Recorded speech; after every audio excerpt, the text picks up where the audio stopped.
예, 하나님이 내 편이시니 더 이상 두렵지 않다라는 제목으로 하나님 말씀 증거하도록 하겠습니다. 117편과 118편 살피겠는데 117편은 두 절로 되어 있는 구절입니다. 되게 짧지만 강력합니다. 하나님의 인자와 진실하심을 찬양한다. 인자와 진실, 이게 중요하다는 거죠. 두 가지를 찬양한다. 118편은 하나님께서 내 편이라는 거예요. 그래서 두렵지 않다라고 하는 어떤 확신에 관한, 기도 응답에 관한 그런 내용들입니다. 차례대로 살피겠습니다. 짧지만 117편 되게 중요합니다. 우리 노래도 부르잖아요. 우리에게 향하신 여호와의 인자하심이, 그죠? 크고 크도다. 우리에게 향하신 여호와의 진실하심이 영원하시도다. 그게 여기 나온 거거든요. 이 짧은 내용이지만 가장 중요한 핵심을 다 담고 있다고 생각을 합니다. 배탁성을 극복하는 거죠. 하나님이 나의 하나님, 우리만의 하나님이 아니라 1절에서 강조하는 게 뭐예요? 모든 나라, 모든 백성들이 다 하나님을 찬송하기를 원한다. 그런 얘기입니다. 어떻게 하면 하나님을 찬송하죠? 그분을 알기만 하면 찬송한다는 것입니다. 하나님이 어떤 분인지 알기만 하면. 그 알기만 하는 내용이 뭐예요? 그분의 인자, 헤세드, 그 다음에 진실, 그 에메트라 그러거든요. 에메트, 히브리어로 에메트, 진실함, 두 가지죠. 우리 한번 1절, 2절 한번 읽겠습니다. 시작. 너희 모든 나라들아 여호와를 찬양하며 너희 모든 백성들아 그를 찬송할지어다. 우리에게 향하신 여호와의 인자하심이 크시고 여호와의 진실하심이 영원함이로다. 할렐루야. 개념이 아니라 우리에게 향하신, 그러니까 뭐예요? 체험적인 하나님을 고백하고 있는 거죠. 먼저 인자인데, 인자 많이 들었죠. 헤세드라고. unfailing love, 결코 실패하지 않는 사랑이다. 인자가 크다. 인자가 크다. 사랑이 크다. 인자가 크다는 게 뭐예요? 용서하지 못할 자가 없다, 그런 거죠. 하나님의 인자가 너무너무 커서 용서하지 못할 자가 없다. 뭘 알 수 있죠? 십자가 보면 알 수 있는 거죠. 십자가 보면 용서 못할 자가 누가 있느냐, 이런 거죠. 너무너무 크다. 인자가 크다. 용서가 크다. 십자가의 사랑이 크다. 용서하지 못할 자가 없다. 뭐 똑같은 얘기죠. 로마서 5장 8절을 보니까 우리가 아직 죄인 되었을 때 변화되면 고쳐준다, 그런 게 아니죠. 여전히 죄인이었을 때 그리스도께서 우리를 위하여 죽으심으로 하나님께서 우리에 대한 사랑을 확증하셨다, 이런 말씀이 나온다고요. 그러니까 하나님의 사랑이 언제나 커요. 그러니까 주의 인자를 붙들 때는 더 큰 거다. 그걸 잊지 말아야 된다는 것입니다. 그러므로 내가 죄인으로 서기만 하면 돼요. 병자로 서기만 하면 언제나 더 크기 때문에 승리한다는 것입니다. 구원받는다는 거예요. 그래서 하나님의 크신 인자, 인자의 크심을 의지하고 나가는 거예요. 우리 상황 보는 거 아닙니다. 하나님의 인자를 보는 거예요. 하나님의 사랑을 보고 나갈 때 용서 다 해준다는 거죠. 탕자가 아버지에게 돌아올 때 뭘 본 거예요? 아버지의 인자를 본 거잖아요. 인자가 크도다. 아버지가 인자가 얼마나 큰지 자기는 쫄아가지고 뭐라 그래요? 품꾼의 하나로 여길 것이다. 그 정도는 생각한 거죠. 근데 그보다 훨씬 컸죠. 아들 중에 아들로 여기고, 그죠? 모든 거 다 옷 입히고 금가락자 끼워주고 최고가 될 수 있겠죠. 단 조건이 뭐예요? 우리가 진실되게 서야 되죠. 내 죄인입니다. 병자입니다. 그럴 때 능력이 나타나게 된다는 것입니다. 목사니까 임종기도 이렇게 많이 하지 않습니까? 임종기도. 어떤 분이 돌아가기 직전에 뭐 이렇게 부르죠. 그래서 예수님 영접하게 좀 해달라, 그런 얘기를 합니다. 그럼 가면 임종기도 할 때 주로 뭘 얘기를 해요? 십자가 복음 증거하잖아요. 그래서 이제 예수님 믿고 하나님 앞에 서야 됩니다. 이제 곧 하나님 앞에 서게 될 건데 예수님 믿습니다. 십자가 붙들지 않으면 안 됩니다. 라고 하면서 저는 제일 많이 얘기하는 게 예수님 십자가 달리실 때 우편 강도 얘기를 해요. 그때 그가 뭐라고 얘기했냐? 예수님, 당신의 나라가 임할 때 나를 기억해 주십시오 라고 그렇게 예수님께 부탁을 했더니 예수님이 오늘 내가 나와 함께 낙원에 있으리라, 꼭 이렇게 되기를 원합니다. 그래서 꼭 예수님 영접하시고 아멘 하십시오. 근데 안 해요. 그냥 다 하는 게 아닌 거예요. 여러분 같으면 죽기 직전에 그거 못할 사람이 누가 있어? 또 여러분 그런 얘기 있죠. 평생 개판 치다가 죽기 직전에 예수님 믿습니다, 그럼 구원받는 거 아니냐고. 근데 실제로 해보면요, 마지막 순간에도 예수님 영접하고 아멘 하는 사람 비율이 그리 많지 않아요. 제 느낌상으로는 뭐 정확히 잘 모르겠지만 3분의 1도 안 돼요. 3분의 2는 아니라 그러고, 어떤 분이 이래요. 내가 평생 강도짓 한 거 없어, 그런 사람도 있어요. 죽을 때 힘도 좋아. 말도 길어요. 말이 짧아지는데 원래. 그죠? 내가 평생 강도짓 한 거 없어. 난 죄인 아니야, 그런다고요. 그러면서 참 안타깝죠. 죄인 아니래요. 그러면서 지금 죽는 게 억울해. 그래서 억울하다 그러면서 죽어가는 사람 되게 많아요. 막 두려워 떨면서. 그러니까 내가 예수님 앞에 나아갈 때 내 죄인입니다, 불쌍히 여겨 주십시오, 그것만 있으면 주님의 인자하심이 크기 때문에 무조건 구원받게 된다는 거죠. 이건 여러분 지식하고 아무 관계없는 것 같아요. 코페르니쿠스라고 있죠. 지동설 뭐 주장했던 사람. 그러니까 과학자고 식자 아닙니까? 배운 사람 아니에요?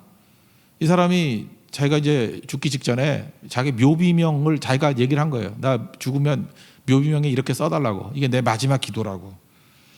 그 세 가지 기도했어요. 첫째, 바울이 가졌던 특권을 구하지 않습니다. 두 번째, 베드로에게 주셨던 능력도 구하지 않습니다. 세 번째, 다만 예수님 십자가 지실 때 우편 강도에게 베푸신 그 은혜를 주시옵소서. 그게 묘비예요. 그러니까 코페르니쿠스가 자기의 학식, 업적 이런 거 다 소용없는 거죠. 마지막 순간에 필요한 게 뭐예요? 우편 강도에게 임했던 그 은혜를 주십시오. 그 헤세드를 주십시오. 그 사랑을 주십시오. 용서의 사랑을 주십시오. 그게 우리에게 필요한 거라는 것입니다. 그게 인자예요. 인자가 너무너무 크기 때문에 우리가 죄인으로 예수님 앞에 나가면 다 구원받는 것입니다. 그래서 혹시라도 여러분들 누가 물으면 세상에서 제일 큰 게 뭐예요? 그러면 크리스찬들은 뭐라 그래야 돼요? 인자가 크다. 성경이 그랬잖아요. 하나님의 인자가 제일 크다. 여호와의 인자하심이 제일 크다고. 어떤 죄악도 다 품을 수 있을 만큼 강력한 것이다. 헤세드가 크다. 이 고백이 있는 주의 종 되기를 바랍니다. 그래서 우리 모든 사역이 뭐예요? 우리 선교하는 사역, 우리가 예배드리는 사역이 뭐예요? 여호와의 인자가 크시다는 걸 믿고 나아가는 거죠. 어떤 죄인, 어떤 무너짐도 예수님께 나아가면 용서가 다 큰 거예요. 다 품어주신다고. 우리가 주님 앞에 나가지 못할 정도의 죄인은 없습니다. 다 주님 앞에 나가서 오늘도 죄 씻음 받고 구원함 받는 은혜의 종 되기를 축원합니다. 그 진실은 뭐예요? 에메트라는 단어인데 이건 영원하다. 이건 우리의 진실과 그 하나님의 진실이 좀 다른 것 같아요. 하나님의 진실이라고 얘기할 때 주로 약속에 연관돼 있어요. 약속을 반드시 지키시는 분, 변함없는 분, 그게 진실이고 우리의 진실은 뭐냐? 있는 모습 그대로. 우리는 뭐 할 게 없잖아요. 우리 능력이 없잖아요. 우리가 할 수 있는 게 뭐 있어요? 그러니까 우리의 진실은 그냥 부족하면 부족합니다. 연약하면 연약합니다. 죄를 지었으면 죄를 지었습니다라고 하는 거. 그래서 예수님 당시에도 보면은 세리, 죄인, 창기들은 만나주셨죠. 왜? 진실을 하니까. 그런데 바리새인 만나주지 않았죠. 왜? 거짓되니까. 가면 쓰고 나오니까. 진실돼야 주님의 진실을 만난다니까. 주님의 진실이 뭐예요? 변함없는 약속. 그러니까 진실과 진실이 만났을 때 부활의 능력이 나타나게 된다는 것입니다. 그래서 세상이 말하는 이건 뭐예요? 선악과라니까요. 옳고 그름. 우리 맨날 보면은 옳고 그름만 따져요. 옳고 그름 따지면요, 힘 있는 사람이 옳음을 주장하거든요. 힘 없어 봐요. 그게 또 틀림이 돼버려요. 그름이 돼버려요. 그러니까 세상은 맨날 선악 그러다가 만인에 대한 만인의 투쟁하다 끝나버리는 거고. 지금 선이 또 시간 지나봐 악이 돼버리지. 왜냐하면 힘 있는 놈이 선을 주장하거든. 성경은 그런 얘기를 하는 게 아니에요. 우리 다 죄인이라 그래서 성경은 의인 없나니 하나도 없다고. 우리가 할 일이 뭐예요? 진실됨이에요. 거짓되지 않은 거. 그 진실됨은 다 구원받는다는 거예요. 그 진실됨으로 주님 앞에 나가는 모습이 반드시 있어야 된다는 것입니다. 그래서 아무것도 없어도 돼요. 진실은 있는 모습 그대로니까. 그게 진실이라는 것입니다. 반면에 하나님의 진실은 뭐냐면, 그러니까 우리 하나님의 진실에 우리는 그냥 있는 모습 그대로면 되고, 하나님의 진실은 뭐예요? 약속을 지켜주신다는 거예요. 페이스풀리스라고 그러잖아요. 충성스럽게 하나님이 약속을 지켜주신다는 거예요. 변함없이. 이런 거 똑같은 거죠. 우리 민수기에 보면은 발람 선지자가 그 발락의 그 사주를 받아가지고 저주하라 그랬잖아요. 하나님이 진실하시죠. 저주가 돼야 안 돼요. 오히려 축복을 하잖아요. 왜 그렇죠? 하나님 약속을 지키셨기 때문에. 어디 내 백성을 저주를 하냐? 저주가 변해서 축복이 될 것이다. 저주 못하게 만드신다고요. 이게 뭐예요? 그 하나님의 진실하심. 근데 우리가 잘나가지고 그런 거예요? 아니죠. 민수기 보면은 이스라엘 백성들이 나쁜 놈들이에요. 민수기 20장 5절 보니까 하나님이 이끌어 가시는 그 가나안 땅을 보면서 뭐라 그래요? 그 정탐꾼 얘기 잘못 들어가지고 나쁜 땅으로 우리를 이끌었대. 하나님이 그런 분이에요? 이제 배은망덕한 놈들이죠. 나쁜 곳으로 인도하였느냐. 또 그다음에 5가지 없다 그래요. 파종할 것도 없고, 두 번째 무화과도 없고, 세 번째 포도도 없고, 네 번째 석류도 없고, 5번째 마실 물도 없고 없었는데 지들이 살아남았나? 하나님이 다 주셨기 때문에 살아남은 거죠. 그러니까 배은망덕한 사람들이에요. 그럼에도 불구하고 하나님은 진실하시죠. 왜 그래요? 그들을 건져주시잖아요. 이게 얼마나 중요한 것입니까? 그래서 하나님의 진실하심, 여기에 뿌리를 둘 줄 알아야 된다는 것입니다. 그래서 진실은 뭐냐? 나는 있는 모습 그대로, 그리고 하나님은 약속을 지키신다는 그 나의 진실과 하나님의 진실이 만나면 거기서 구원이 나타나게 된다는 거예요. 이거는 기적이에요. 왜 기적이냐면은, 잘 보세요. 내 오른손이 더러운 손이에요. 뭐 또 다른 손이, 왼쪽으로 오는 사람의 손이 깨끗한 손이에요. 그럼 더러운 손과 깨끗한 손이 만나면 둘이 깨끗해지나요? 더러워지나요? 둘 다 더러워지죠. 더러운 손하고 깨끗한 손하고 악수를 하면 둘 다 더러워지죠. 잘 모르겠어요. 물이 있으면 깨끗한 물이 있어요. 맑은 물이 있고 하나는 뭐 이렇게 더러운 물이 있어요. 그럼 둘이 섞었어요. 그러면 반쯤 깨끗한 물이에요? 더러운 물이죠. 아니, 뭐 말이 힘들면 이렇게 콧물 떨어뜨리는 물이 있어요. 그거 섞었다고 그러면 반은 깨끗한 물이에요? 그 더러운 물이지. 그래서 우리가 많은 순간에 그래요. 사람과 사람끼리 만나면 깨끗한 사람과 더러운 사람이 만나면 더러워질 가능성이 커요.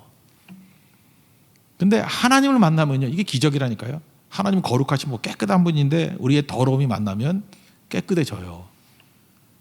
이게 놀라운 기적이죠. 오직 하나님만. 그래서 교회 와서도요, 잠깐만 사람 만나면은 그 중에 더러운 사람이 있을 거 아니에요. 그러면 결국은 다 더러워져요.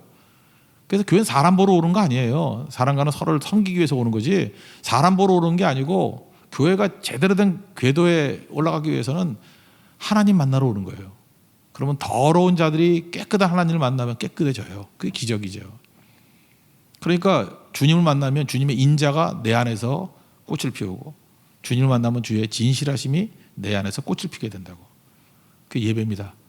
여러분, 예배를 통해서 여호와의 인자의 크심이 우리 가운데 임하고 진실의 영원하심이 우리 가운데 임하는 축복과 은혜가 넘치기를 기원합니다. 네, 그러면 능력이 있어진다라는 거죠. 이거 꼭 붙드는 우리 하나님의 종 되기를 바랍니다.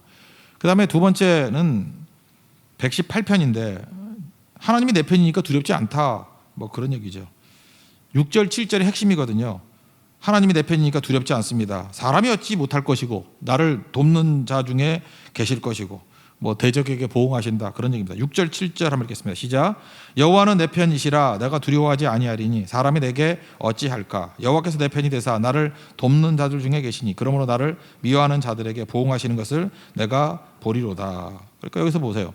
하나님은 내 편이시기 때문에 내가 겁날 거 하나도 없고 천만이 나를 둘러친다 할지라도 나는 두려워하지 않는다, 뭐 그런 얘기겠죠. 근데 어떻게 하느냐? 체험으로 안다는 거예요. 뭘 알았어요? 우리 앞에 있는 것 같이 주님의 인자하심을 체험했대요. 그러니까 하나님의 어떤 것보다 크신 사랑, 그죠? 하나님의 용서가 너무너무 큰 거잖아요. 그거를 믿으니까 겁날 게 없는 거예요. 하나님의 사랑이 너무너무 크고 하나님의 용서가 너무너무 크기 때문에, 인자가 크기 때문에.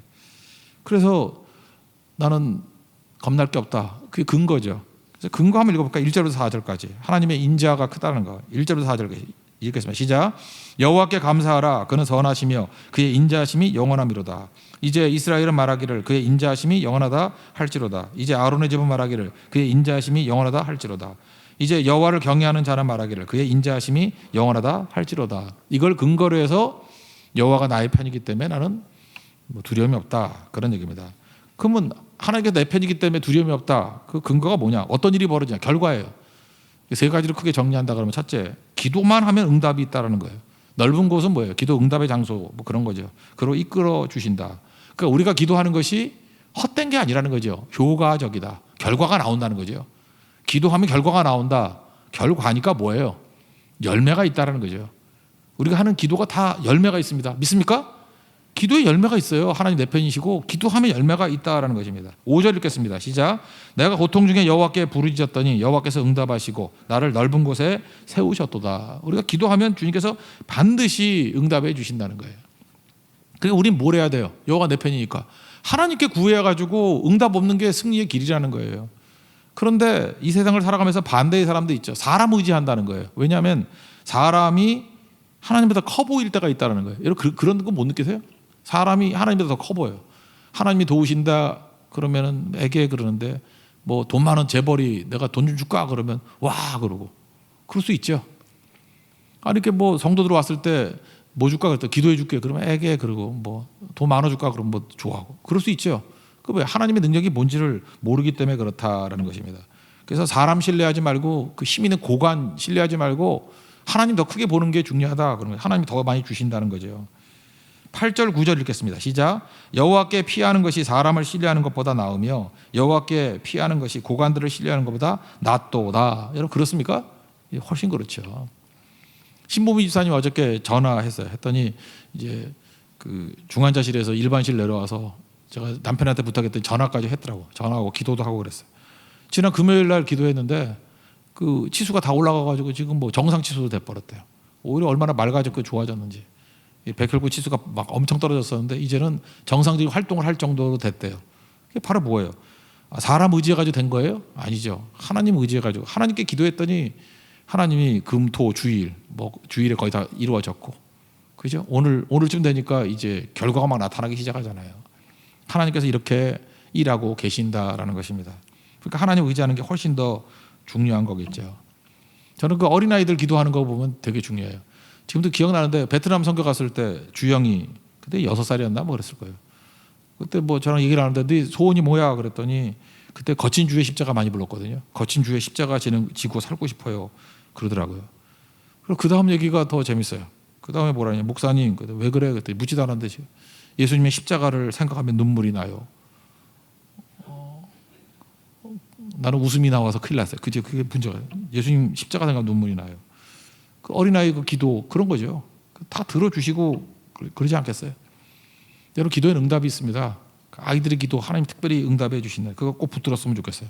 두 번째 내용은 뭐냐면 하나님의 이름의 능력이 있다는 거예요.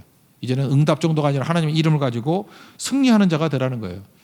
여기 나라가 공격한다는 게 뭐예요? 문나라들 국가 공권력을 가지고 막 공격을 한다는 거예요. 국가 권력을 가지고. 그래서 히브리서 11장에 나오잖아요. 나라들을 이기기도 하며. 한 개인이 있는데 나라가 덤벼요. 근데 하나님의 이름을 두고 나가면 나라가 덤벼도 개인이 이길 수 있다는 거예요. 이게 엄청난 고백이죠. 10절부터 12절까지 한번 읽겠습니다. 시작. 문나라가 나를 애워쌌으니 내가 여호와의 이름으로 그들을 끊으리로다. 그들이 나를 애워싸고 애워쌌으니 내가 여호와의 이름으로 그들을 끊으리로다. 그들이 벌들처럼 나를 애워쌌으나 가시덤불에 불같이 타 없어졌나니 내가 여호와의 이름으로 그들을 끊으리로다. 그러니까 계속 여호와의 이름으로 다 이긴다는 거죠. 벌떼같이 덤벼들어도 여호와의 이름으로 이기고, 그죠? 뭐 에워싸가 포위하고 한다 할지라도 여호와의 이름으로 이기고, 문나라들 나라의 공권력을 가지고 막 덤빈다 할지라도 여호와의 이름으로 이긴다. 이거 뭐 당시 그 전통적인 걸 보면 다윗의 시라고 나와 있어요. 다윗이 그 골리앗과 싸움에서 이긴 것을 기리면서 뭐 이런 표저가 있어요. 그러니까 언제 얘기해? 골리앗 앞에 싸울 때 뭐 들고 나갔어요? 여호와 이름 들고 나갔죠. 사무엘상 17장 45절 같은 데 보니까 너는 칼과 뭐 단창 들고 나오지만 나는 만군의 여호와의 이름 들고 나간다. 그 얘기 아니에요? 그럴 때 골리앗을 무너뜨렸듯이 우리도 마찬가지입니다. 하나님의 이름은 하나님의 존재거든요. 그러니까 여러분 여호와의 이름, 예수 그리스도의 이름을 들고 나가십시오. 승리해요. 사도행전 3장에도 나오잖아요. 앉은배가 있는데 은과 금은 내게 없거냐, 내게 있는 것을 내게 준다. 뭐가 있어요? 이름의 능력, 나사렛 예수 그리스도의 이름의 능력으로 너게 외친다고. 일어나 걸어라. 그러니까 지금도 여러분들 제일 필요한 게 뭐예요? 예수님께서 우리에게 이름의 능력을 주셨어요. 이름을 주셨어요. 이름을 주시니라 그러잖아요. 우리에게 이름을 주셨다. 예수 이름을 우리에게 주셨다고요. 그 이름으로 나라가 덤비면 나라를 깨버리고요, 포위하는 것을 덤비면 포위망을 깨버리고, 벌떼같이 덤비면 벌떼같이 덤비는 것들을 박살을 낸다. 골리앗이 덤비면 골리앗을 물리칠 수 있다. 어디에 있어요? 이름의 능력. 왜? 여호와께서 내 편이기 때문에. 여러분 이름의 능력을 오늘도 활용해서 이름의 능력으로 대승리를 거둘 수 있는 우리 하나님의 거룩한 종 되기를 축원합니다. 그 다음에 마지막 세 번째는 뭐냐면 이제 우리 두려워하는 게 죽음이 아니라는 거예요. 사명을 다 이루지 못할까 봐 두려워한다. 그런 얘기를 하고 있습니다. 17절 18절 읽겠습니다. 시작. 내가 죽지 않고 살아서 여호와께서 하시는 일을 선포하리로다. 여호와께서 나를 심히 경책하셨어도 죽음에는 넘기지 아니하셨도다. 우리는 아무 때나 죽는 거 아니에요. 사명 다 이루면 죽는 거지. 그래서 죽을까 안 죽을까 이거 걱정하지 말고 사명을 이루지 못할까 이걸 걱정하라는 거예요. 사명 이루면 된다는 거죠. 사도 바울이 마지막 순교하기 직전에 썼던 성경이 디모데후서 아니에요. 디모데후서 4장 7절. 선한 싸움을 싸우고 나의 달려갈 길을 마치고 믿음을 지켰으니, 그다음 뭐라 그래요? 이제 후로는 나를 위하여 의의 면류관이 예비되었다. 나뿐만 아니라, 그죠? 내게만 아니라 주의 나타나심을 사모하는 모든 우리들 전체에게도 똑같이 적용된다. 그런 말씀이 나오잖아요. 그러니까 우리가 사명만 붙들고 나가면 되는 거죠. 그게 중요한 거죠. 그래서 사명에 받는 말은 연명이에요. 연명. 계속해서 뭐 하루하루 살기 위해서 무엇을 먹을까, 무엇을 마실까, 무엇을 연명하는 거죠. 그게. 우리가 개돼지예요. 먹고 사는 것 같고 그러게. 그냥 무조건이에요. 사명 갖고 살면은 사명자에게 능력 주시잖아요. 사명 이루도록. 공급 안 해주겠어요? 전쟁하는데 병참 안 지원 안 하는 분이 어디 있겠냐고요. 사명이 중요한 거죠. 사명 이룰 때 비로소 우리 가치가 나타나기 시작한다는 거예요. 여러분 인생 초라해지는 거 간단합니다. 연명하면 초라해져요. 연명하면은 그 먹는 거, 입을 거, 뭐 마실 거 이런 거 갖고 마귀가 장난치니까 비참해진다고. 근데 사명 붙들면은 하나님이 막 공급해 주셔요, 능력으로. 하나님이 함께 해주시고, 그래서 감당 못할 능력의 종이 될 수 있는 거죠. 그래서 사명 이루면 내가 연약해도, 그러니까 이런 거예요. 내가 사명 감당하면 영광스러운 거고, 내가 깨져도 영광스러운 거예요. 그러니까 살아도 주를 위해서 살고 죽어도 주를 위해서 산다. 그 왜냐하면 뭐가 되든 다 영광스러워져요. 오늘 예수님 그 메시아 시편이라고 얘기하는 예수님 예언이 나오죠. 22절 23절 읽겠습니다. 시작. 건축자가 버린 돌이 진모퉁이의 머릿돌이 되었나니 이는 여호와께서 행하신 것이요 우리 눈에 기이한 바로다. 이게 예수님이 얘기지만 우리 얘기도 될 수 있죠. 버린 돌이 모퉁이 돌 된대요. 귀한 돌이 된대요. 그러니까 우린 뭐예요? 깨지기 쉬운 존재인데 깨져도 된다는 거예요. 깨져도 보배롭게 된다는 거예요. 보배롭게. 어떤 분이 그런 얘기 하더라고요. 교회 교인들은 깨지기 쉬운 질그릇이 모여있는 유리 찬장이라고. 얼마나 그 유리 같은지, 뭐 바람말이 듣고 깨지고 뭐 이렇게 약한지. 근데 약해도 괜찮아요. 그 안에 복음만 들어가면, 안 깨지면 복음 잘 당하면서 전하는 거고, 깨지면은 고린도서 4장 7절과 똑같아요. 이 보배를 질그릇에 가졌으니 힘이 큰 능력이 하나님께 있고 우리에게 있지 아니함을 알게 하려 하심이라. 깨지면 보화가 확 드러나잖아요. 그러니까 뭐 나쁠 거 하나도 없죠. 그러니까 우리가 그래요. 고난이 우리를 깨게 만들어요. 깨면 예수 그리스도의 보배가 드러나요. 또 충성해도 깨져요. 왜 그러죠? 충성해봐야 충성이 안 된다는 걸 알아. 그래서 깨져요. 사랑해도 깨져요. 사랑해봐야 내가 사랑 못한다는 걸 또 알게 돼. 그래서 깨져요. 그래서 뭐든지 이렇게 피상적으로 하지 말고 진지하게 들어가면 돼. 진지하게. 어떤 목사님이 그랬대요. 이게 성경을 읽으면서 하나님 앞에 좀 섭섭하더래. 왜냐하면 이스라엘 백성들이 죄를 지을 때는 맨날 용서해주고 인자가 크도다 이러면서 하나님 용서해 주는데, 모세가 그 바위에서 물 나게 만들 때 지팡이를 몇 번 쳤다고, 그리고 내가 너희를 위해서 물을 내려 이랬다고, 뭐 너는 나를 믿지 않고 나의 거룩함을 드러내지 않아서 가나안 땅에 못 들어가, 이런 게 너무 섭섭하더래. 그래서 하나님께서는 왜 평신도들한테는 이렇게 자비를 베푸시면서 이게 모세 같은 사람한테, 지도자한테는 이렇게 엄하게 하십니까? 그래서 그게 좀 섭섭했대. 말은 안 했지만. 그러다가 계속 기도하다가 고난이 와가지고 그 다음에 깨졌대요. 하나님께서 뭐 음성 같은 거 들려주셨대. 네가 모세냐 그러더래요. 네가 모세냐? 네가 하는 짓이 지금 백성에 가깝지. 맨날 원망, 불평, 섭섭해하고 삐치고. 우리 모세 아니에요. 잊지 말라고. 그죠? 저도 보면은 모세에 가깝기보다 백성에 가까워. 맨날 없고 이게 가깝지. 뭐 모세에 뭐가 가까워. 그죠? 백성에 가까운 것이. 그러니까 내게 필요한 게 뭐예요? 백성에게 주시는 은혜가 필요한 거지. 뭐가 필요하겠어요?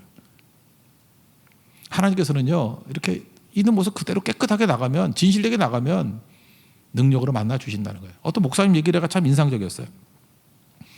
이분 왜 하나님이 쓰시냐 했더니 그 진실에서 쓰시는 것 같아요. 이분은 그 어떤 분이 권사님 같은데 모르게 사과 한 박스 갖고 왔대요. 왜냐하면 목사님께 기도 부탁했더니 목사님 기도해 주셔가지고 응답으로 병이 나았다고. 이게 아프신 분이었는데 다 나았다고. 근데 목사님이 죄송하더래요. 자기 기도 안 했대요. 그러면 그냥 사과 받아 먹으면 되는데, 이분이 너무 진실하신 분이에요. 권사님 죄송합니다. 제가 기도를 안 했는데요. 근데 권사님도 이제 민망해지잖아요. 한 번은 했을 거 아니에요. 한 번은. 목사님 그래요. 한 번도 안 했는데요. 근데 권사님이 너무 벙쪄가지고 몰라요. 그러고 두고 가버렸대요. 그렇게 스타일이 다 구겨진 거죠. 근데 이상한 건요, 하나님께서 그분을 통해서 일하셔요. 내가 볼 때 그 뭐 촌스럽고 뭐 그거 그렇게 유두리도 없어 그냥 넘어가면 될 것 같고 뭐 그러나.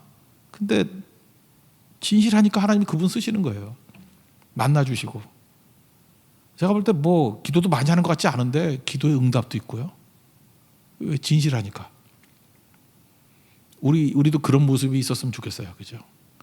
목사가 하는 제일 큰 거짓말 중에 하나가 기도해야 할게요. 그리고 안 한 적 많거든요.